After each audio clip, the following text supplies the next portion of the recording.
Selamat datang di training pasar modal pertemuan ke-13. Di pertemuan sebelumnya, kita telah membahas apakah kita bisa kaya dari saham.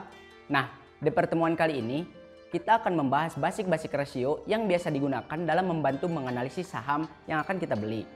Analisis rasio adalah metode kuantitatif untuk memperoleh wawasan tentang likuiditas, efisiensi operasional, dan profitabilitas perusahaan dengan mempelajari laporan keuangannya, seperti neraca dan laporan laba rugi. Analisis rasio merupakan landasan analisis ekuitas fundamental. Kita langsung aja ya. Yang pertama ada liquidity ratio. Liquidity ratio ini terdiri dari beberapa jenis. Yang pertama ada cash ratio, yaitu membandingkan kas dan setara kas dengan liabilitas lancar. Rasio yang besar menunjukkan bahwa perusahaan mampu membayar kewajiban jangka pendeknya. Misal, rasio menunjukkan angka 2, maka istilahnya perusahaan mampu membayar liabilitasnya menggunakan kas dengan harga 2 kali lipat. Rumus untuk menghitung kas rasio ini adalah kas ditambah setara kas dibagi current liabilitas dikali 100. Lalu yang kedua ada quick ratio.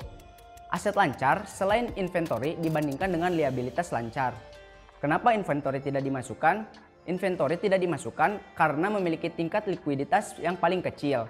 Rasio ini menunjukkan kemampuan aset lancar yang paling liquid mampu membayar kewajiban jangka pendeknya.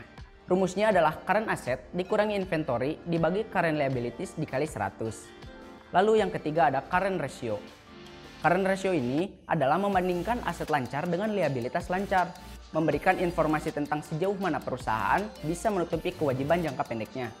Dikatakan sehat ketika rasionya terus mengalami pertumbuhan tiap tahunnya. Rumus untuk menghitung current ratio ini adalah current asset dibagi current liabilities dikali 100. Selanjutnya yang kedua ada debt ratio. Debt ratio ini terdiri dari dua jenis, yaitu yang pertama ada debt to asset ratio, yaitu mengukur persentase dana yang berasal dari hutang. Hutang yang dimaksud adalah semua hutang yang dimiliki perusahaan, baik jangka panjang maupun jangka pendek. Semakin rendah nilainya, maka menandakan tingkat keamanan dana yang baik juga. Rumus untuk menghitung rasio ini adalah total liabilitas dibagi total aset. Lalu yang kedua ada debt to equity ratio. Debt to equity ratio ini membandingkan hutang perusahaan dengan modal sendiri atau ekuitas.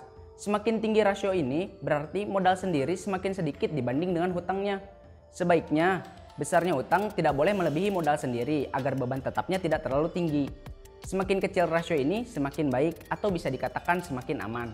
Rumus untuk menghitung rasio ini adalah total liabilitas dibagi total equity.